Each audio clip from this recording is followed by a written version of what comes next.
साथियों नमस्कार। Lucky education YouTube platform पर आप सभी का हार्दिक स्वागत, अभिनंदन। आज के इस टॉपिक में हम पढ़ेंगे राजनीतिक दल। राजनीतिक दल बहुत ही इम्पोर्टेंट टॉपिक जिसका नाम है राजनीतिक दल। राजनीतिक दल के इस टॉपिक में पहला टॉपिक है राजनीतिक दल के कार्य। क्या क्या कार्य करता है राजनीतिक दल। इसका पहला कार्य है राजनीतिक दल राजनीतिक पदों को भरते हैं और राजनीतिक सत्ता का इस्तेमाल करते हैं। प्रमुख और मुख्य काम होता है इनका सत्ता की प्राप्ति इनका पहला काम होता है। राजनीतिक दल चुनाव लड़ते हैं और चुनाव के आधार पर अपने दावों और वादों को पूरा करने के लिए सत्ता की प्राप्ति की पूर्ण कोशिश करते हैं। राजनीतिक दल जनमत निर्माण में अपनी अहम भूमिका निभाते हैं। राजनीतिक दल सरकारी मशीनरी और सरकार द्वारा चलाई जाने वाली कल्याणकारी कार्यक्रमों तक लोगों की पहुंच बनाते हैं, जनमत में अपना विश्वास दिलाते हैं। राजनीतिक दल सरकार बनाते हैं, सरकार को चलाते हैं, अलग अलग नीतियां और कार्यक्रमों को आगे बढ़ाते हैं। चुनाव हारने वाला दल शासक दल के विरोधी पक्ष की भूमिका अदा करता है। यह दल जब चुनाव हार जाता है तो विपक्षी दल की या विरोधी दल की भूमिका में बैठ जाता है और सरकार द्वारा चलाई जाने वाली नीतियों का जो गलत तरीके से चलाई जाती है, अनुचित पैसों का खर्च किया जाता है, उनका जनमत के माध्यम से विरोध करते हैं। राजनीतिक दल देश के कानून निर्माण में निर्णायक भूमिका निभाते हैं। बहुत ही इम्पोर्टेंट कानूनों पर औपचारिक बहस होती है और उन्हें विधायिका में पास करवाना पड़ता है और वहाँ पर अपनी अहम भूमिका निभाते हैं राजनीतिक दल। राजनीतिक दल नेताओं को चुनते हैं, अपने सदस्यों को चुनते हैं, उनको प्रशिक्षित करते हैं, फिर यही राजनीतिक दलों के सिद्धांतों और कार्यक्रमों के अनुसार फैसला करने के लिए उन्हें मंत्री बनाते हैं ताकि वे पार्टी की इच्छानुसार सरकार चला सके। यही राजनीतिक दल आगे जाकर सरकार चलाते हैं या सत्ता प्राप्ति। राजनीतिक दल के कार्य में अंतिम कार्य राजनीतिक दल अनेक संगठनों या दबाव समूहों के साथ मिलकर जन कल्याणकारी कार्य करते हैं जिससे वे जनता का विश्वास जीतते हैं और अपनी सरकार को मजबूत बनाए रखते हैं। अगला सवाल, हमें राजनीतिक दल की ज़रूरत क्यों होती है। बहुत ही इम्पोर्टेंट सवाल है। हमें राजनीतिक दल की ज़रूरत क्यों होती है। क्यों एक लोकतांत्रिक देश में एक राजनीतिक दल की ज़रूरत पड़ती है। अगर राजनीतिक दल नहीं हो तो क्या होगा। इसका उत्तर है हमें राजनीतिक दल की ज़रूरत इसलिए होती है क्योंकि अगर दल न हो तो सारे उम्मीदवार स्वतंत्र या निर्दलीय हो जाएंगे। मतलब कोई पार्टी नहीं बचेगी तो उम्मीदवार एकदम खुद का स्वतंत्र चुनाव लड़ेगा या वो निर्दलीय चुनाव लड़ेगा। तब इनमें से कोई भी नीतिगत बदलाव, वेरी इम्पोर्टेंट, नीतिगत बदलाव के बारे में लोगों से चुनावी वायदे करने की स्थिति में नहीं होगा। क्योंकि जब व्यक्तिगत या स्वतंत्र चुनाव लड़ते हैं तो वे सिर्फ अपने ही क्षेत्र का विकास करते हैं, देश का नहीं। स्थिति में नहीं होगा। सरकार बन जाएगी पर उसकी उपयोगिता संदिग्ध हो जाएगी, क्योंकि देश हित के लिए वे व्यक्ति चुनाव नहीं लड़ रहा होता है। निर्वाचित प्रतिनिधि सिर्फ अपने निर्वाचन क्षेत्र के लिए कार्यों के लिए जवाबदेह होंगे, लेकिन देश कैसे चले इसके लिए कोई उत्तरदायी नहीं होगा। Very important. यही कारण है कि हमें दुनिया के लगभग सभी देशों में राजनीतिक दल नज़र आते हैं।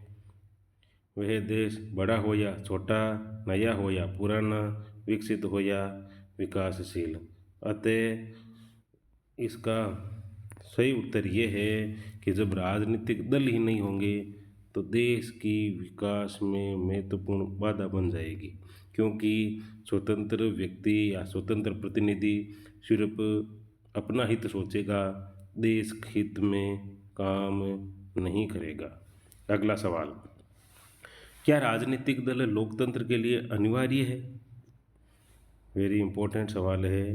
क्या राजनीतिक दल लोकतंत्र के लिए अनिवार्य है? स्पष्ट करो।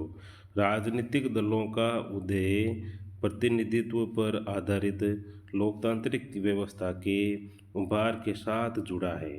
हम पढ़ चुके हैं कि बड़े समाजों के लिए प्रतिनिधित्व आधारित लोकतंत्र की ज़रूरत होती है। वापस हम पढ़ चुके हैं कि बड़े समाजों में के लिए प्रतिनिधित्व आधारित लोकतंत्र की ज़रूरत होती है। जब समाज बड़े और जटिल हो जाते हैं तब उन्हें विभिन्न मुद्दों पर अलग अलग विचारों को समेटने और सरकार की ज़रूरत में लाने के लिए किसी माध्यम या एजेंसी की ज़रूरत होती है।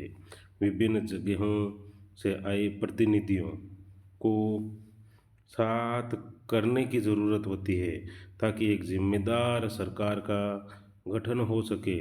उन्हें सरकार का समर्थन करने या उस पर अंकुश रखने वाली नीतियां बनवाने, नीतियों का समर्थन अथवा विरोध करने के लिए उपकरणों की ज़रूरत होती है। प्रत्येक प्रतिनिधि सरकार की ऐसी जो भी ज़रूरतें होती है राजनीतिक दल उनको पूरा करते हैं। इस तरह हम कह सकते हैं कि राजनीतिक दल लोकतंत्र के लिए एक अनिवार्य शर्त है। वेरी इम्पोर्टेंट सवाल। अगले सवाल, भारत में चुनाव आयोग में नाम पंजीकृत कराने वाले दलों की संख्या लगभग कितनी है? इसका उत्तर है 750। अगला सवाल, एक दलीय शासन व्यवस्था किसे कहते हैं? कई देशों में सिर्फ एक ही दल को सरकार बनाने और चलाने की अनुमति होती है। इस कारण उन्हें एक दलीय शासन व्यवस्था कहते हैं। इस कारण उन्हें एक दलीय शासन व्यवस्था कहते हैं। जैसे चीन की कम्युनिस्ट पार्टी। चीन में और पार्टियां हो सकती है। Very good. चीन में और पार्टियां हो सकती है, लेकिन वहाँ की सरकार बनाने और उसे चलाने की अनुमति सिर्फ कम्युनिस्ट पार्टी को ही है। अगला सवाल, द्विदलीय शासन व्यवस्था किसे कहते हैं? कुछ देशों में सत्ता आमतौर पर दो मुख्य दलों के बीच में ही बदलती रहती है। यहाँ थोड़ा मिसप्रिंट हुआ है, यहाँ है सत्ता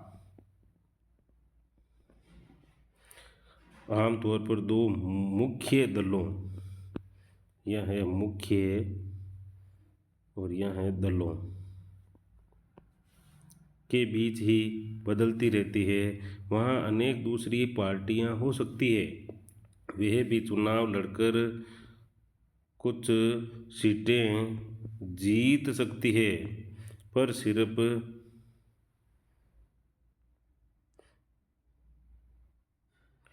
दो ही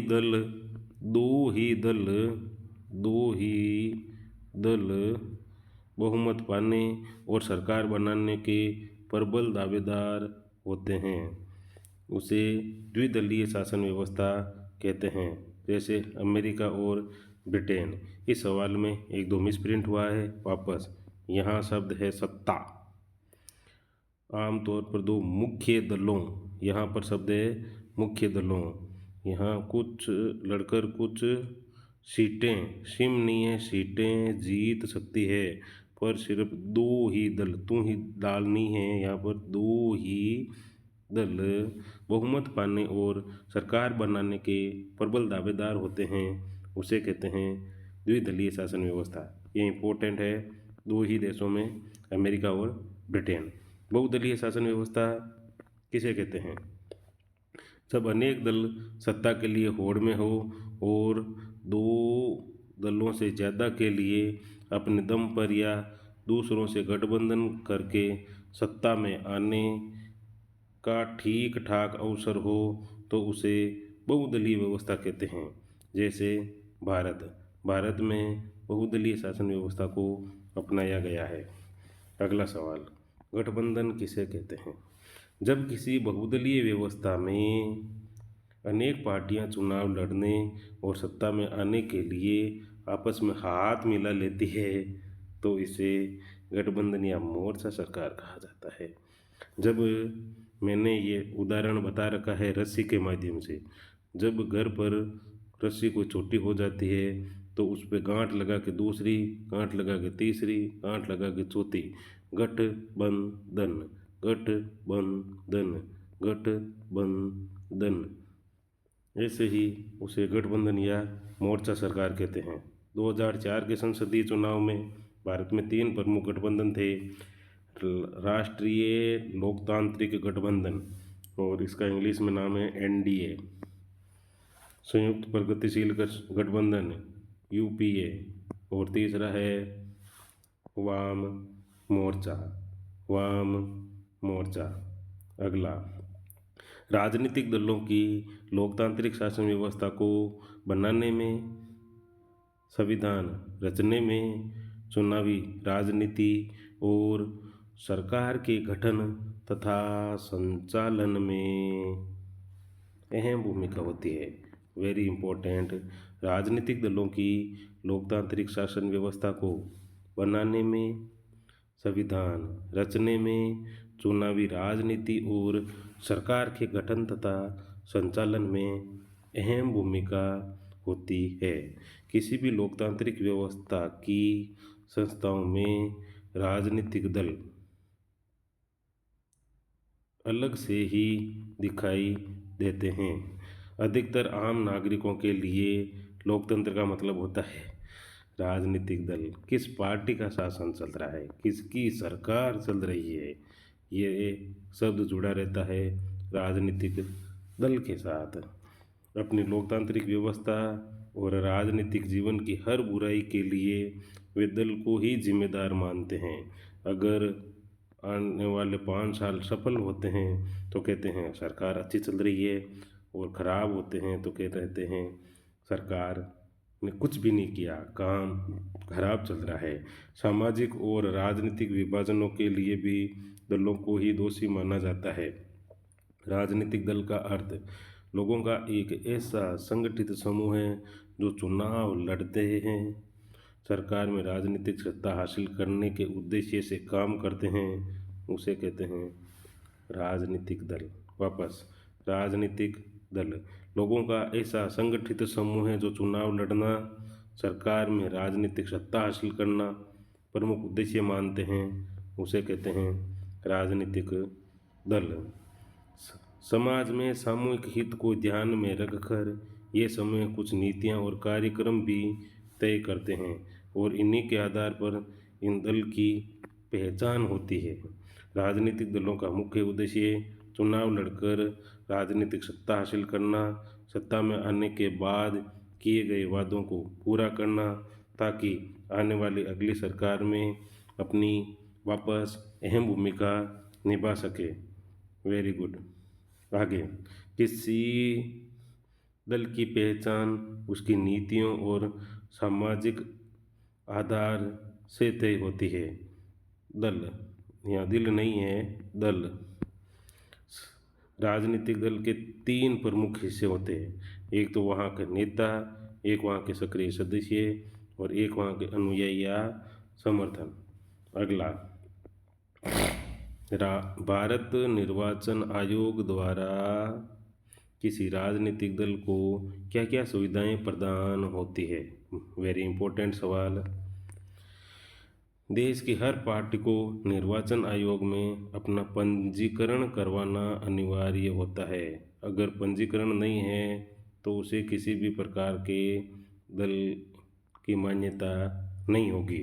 आयोग सभी दलों को समान मानता है, लेकिन ये बड़े और स्थापित दोनों ही कुछ विशेष सुविधाएं देता है। इन्हें अलग चुनाव चिन्ह दिया जाता है। प्रत्येक पार्टी का अपना खुद का चुनाव चिन्ह होता है, जिसका प्रयोग पार्टी का अधिकृत उम्मीदवार ही कर सकता है। इस विषय पर अधिकार और कुछ अन्य लाभ पाने वाली पार्टियों को मान्यता प्राप्त दल कहा जाता है, उनको मान्यता मिल जाती है। अगला सवाल, विपक्षी दल का क्या क्या कार्य है? जब कोई दल चुनाव में हार जाता है तो विपक्षी दल की भूमिका में होता है, और इसके प्रमुख कार्य, विपक्षी दल सत्तारूढ़ दल की गलत नीतियों का विरोध करता है, उनकी आलोचना करता है, सरकार पर दबाव डालता है कि वे जनता के हितों के लिए कार्य करे, जनता को शासन के गलत कार्यों हेतु जनहित विरोधी नीतियों से परिचित करवाता है, जनता को जागरूक करता है, जनहित के लिए कार्य करता है। ये सभी कार्य होते हैं विपक्षी दल के। राष्ट्रीय दल के रूप में मान्यता प्राप्ति हेतु क्या क्या होना अनिवार्य है? अगर कोई दल लोकसभा चुनाव में पड़े कुल वोट का अथवा 4 राज्यों के विधानसभा चुनाव में पड़े कुल वोटों का 6% हासिल करता है और लोकसभा के चुनाव में कम से कम 4 सीटों पर जीत दर्ज करता है, तो उसे राष्ट्रीय दल की मान्यता मिलती है। अगला सवाल, राज्य के राजनीतिक दल। ऊपर वाले सवाल के लिए थोड़ा वापस, लोकसभा चुनाव में कुल वोटों का या 4 राज्यों की विधानसभा में पड़े वोटों का, इनका तो 6%, और लोकसभा के चुनाव में कम से कम 4 सीटें, लोकसभा या 4 विधानसभाओं की 6% सीटें और 4 सीटें लोकसभा चुनाव की हासिल कर ले तो वह राष्ट्रीय दल कहलाता है। राजनीतिक दल के लिए जब कोई पार्टी राज्य विधानसभा के चुनाव में पड़े कुल मत, राज्य विधानसभा 6% वोट उससे अधिक हासिल करती है और कम से कम 2 सीट, विधानसभा की 6% सीटें या कम से कम 6% वोट और कम से कम 2 सीटें जीत दर्ज करती है, तो उसे उस राज्य का राजनीतिक दल घोषित कर दिया जाता है। राज्य का राजनीतिक दल घोषित कर दिया जाता है। आज के इस वीडियो में इतना ही। मिलते हैं अगले वीडियो में, तब तक के लिए नमस्कार।